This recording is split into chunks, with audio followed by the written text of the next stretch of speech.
Bonjour, la paracha qu'on lira Be'ezrat Hashem ce Shabbat, parachat Toldot. On va faire quelques midrashim sur parachat Toldot.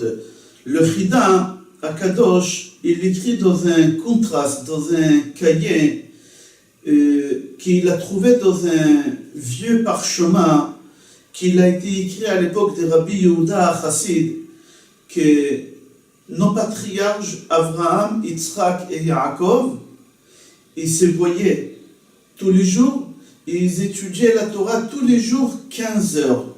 Comme ça, Achida Kadosh il rapporte qu'il a trouvé un vieux parchemin à l'époque de Rabbi Yehuda à Chassid, et qu'ils étudiaient ensemble tous les trois 15 heures par jour.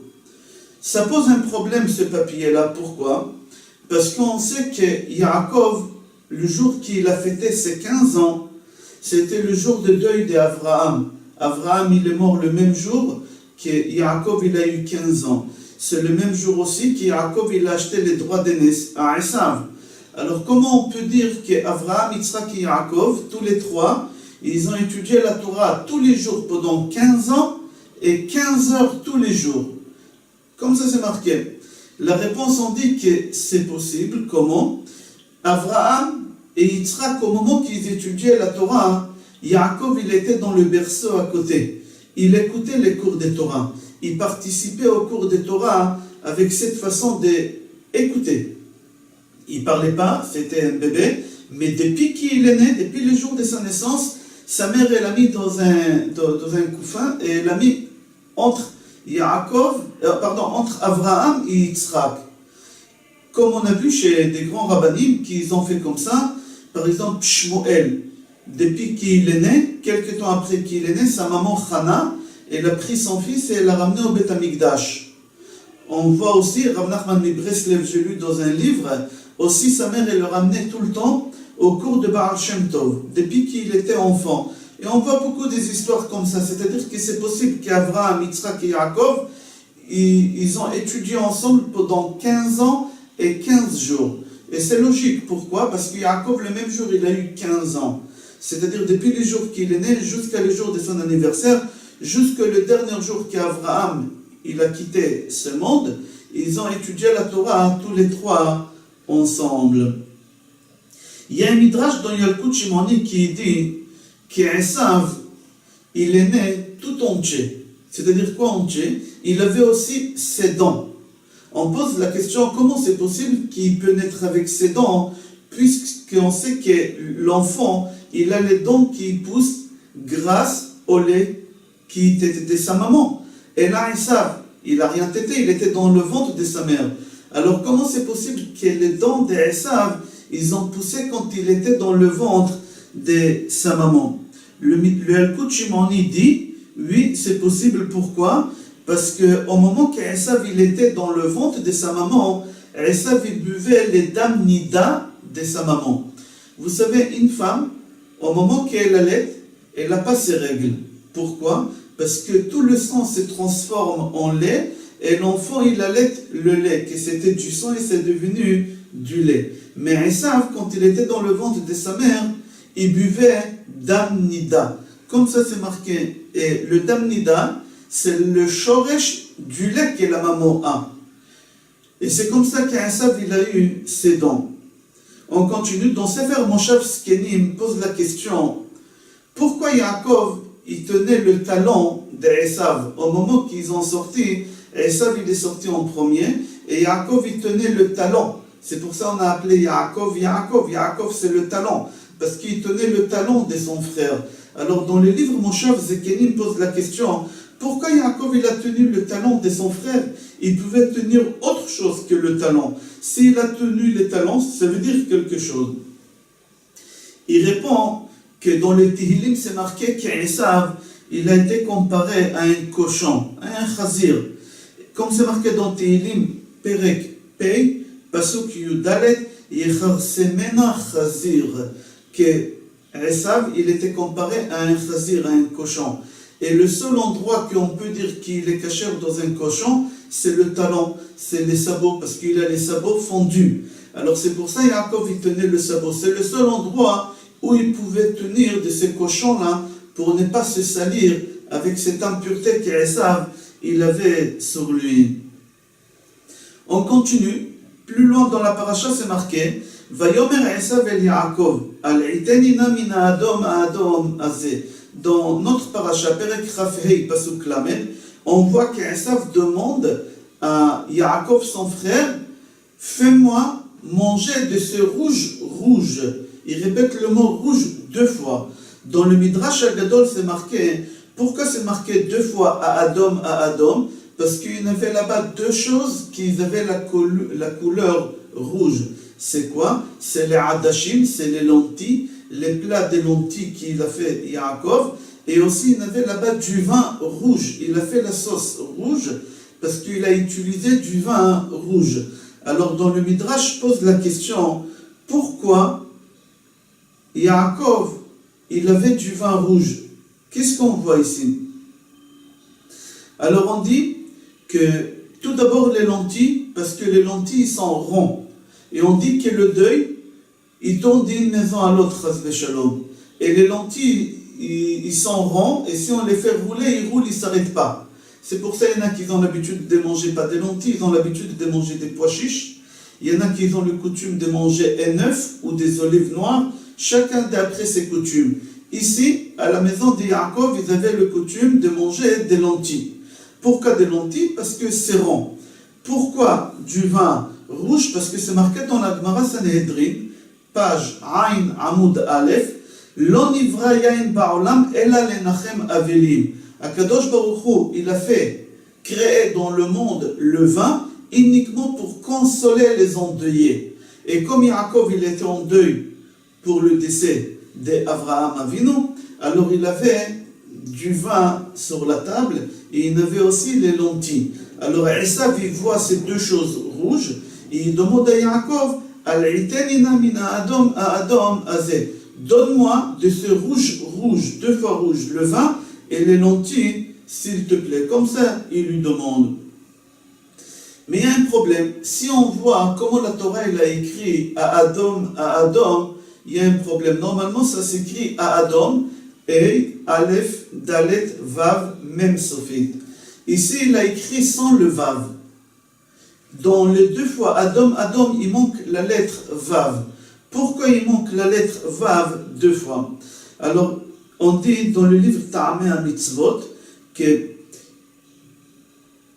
Esav, il a appris de son père Yitzhak toute la Torah. Mis à part 2 halachot que son père Yitzhak il n'a pas voulu enseigner à Esav. C'est quoi? C'est 2 mitzvot qui parlent de quelque chose qui est rouge. C'est pour ça qu'il a enlevé la lettre Vav.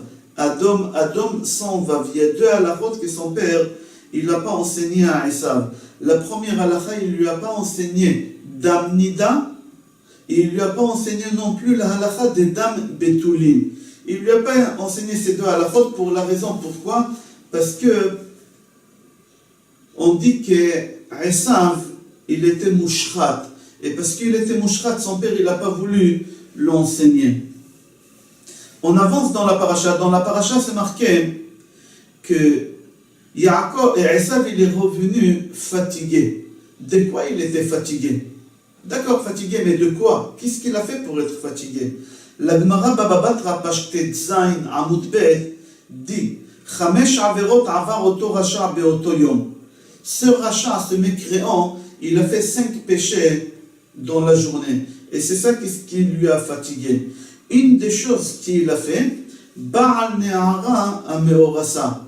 Il a couché avec une fille qui est fiancée, qui est considérée déjà comme mariée. Elle était fiancée, Iroussine.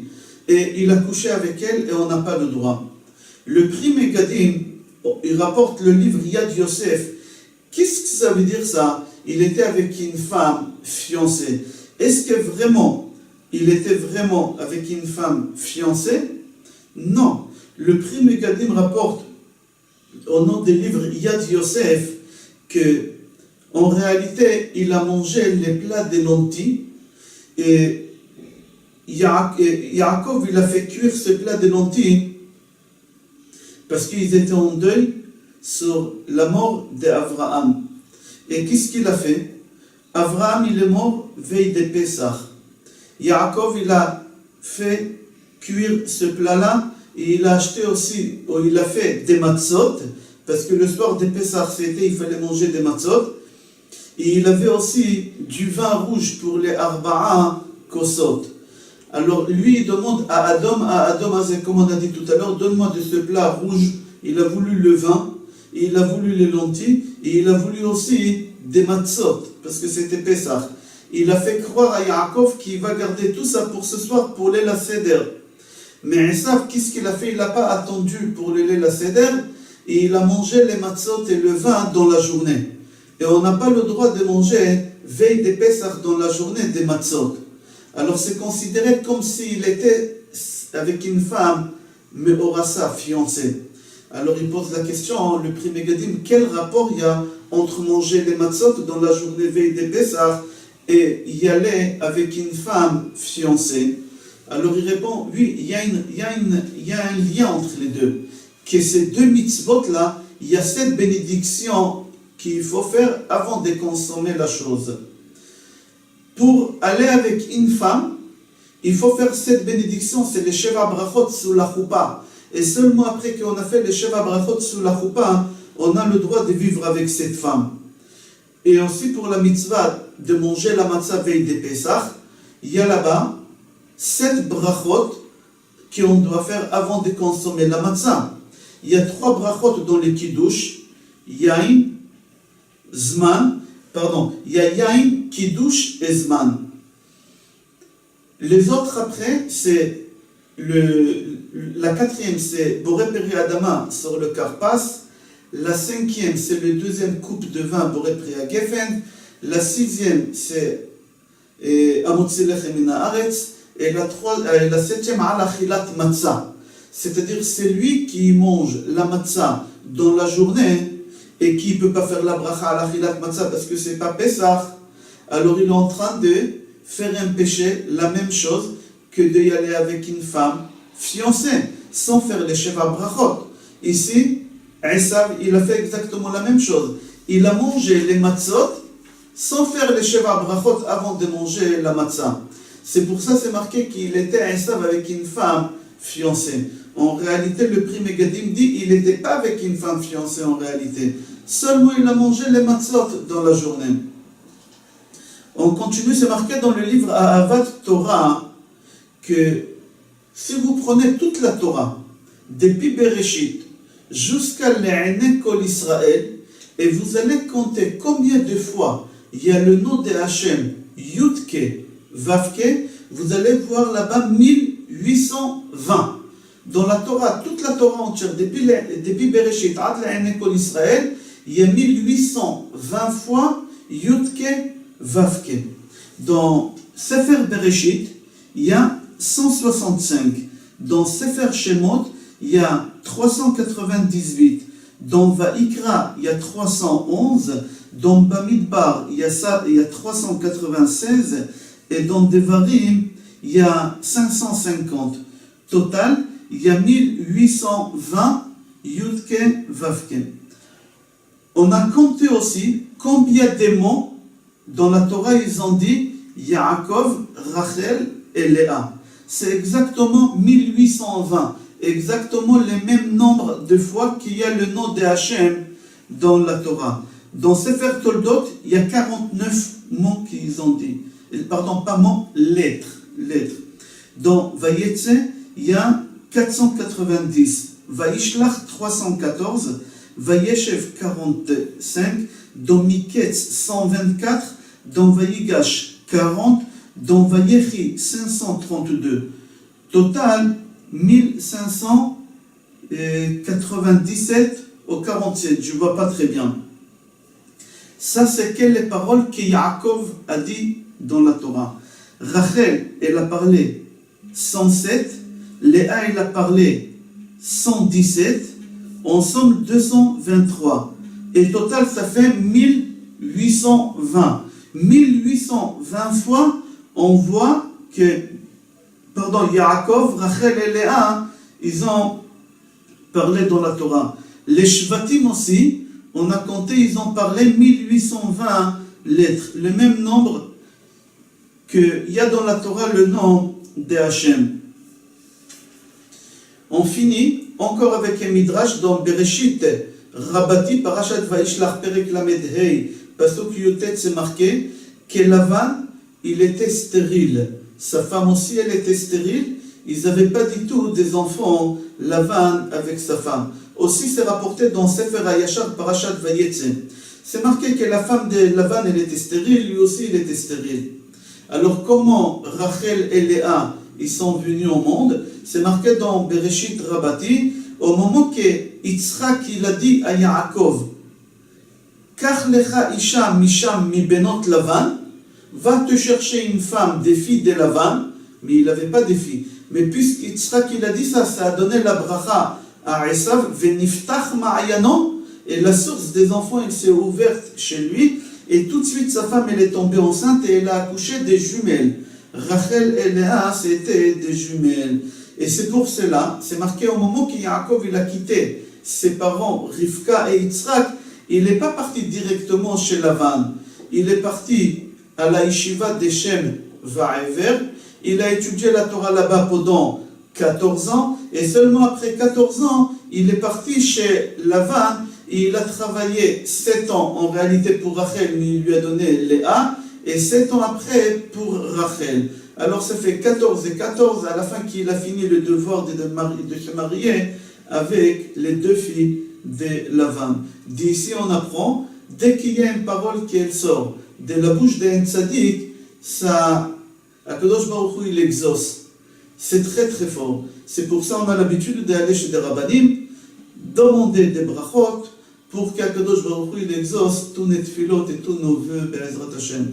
Je vous souhaite Shabbat Shalom, Bracha ve'atzlacha et Kol Tuv.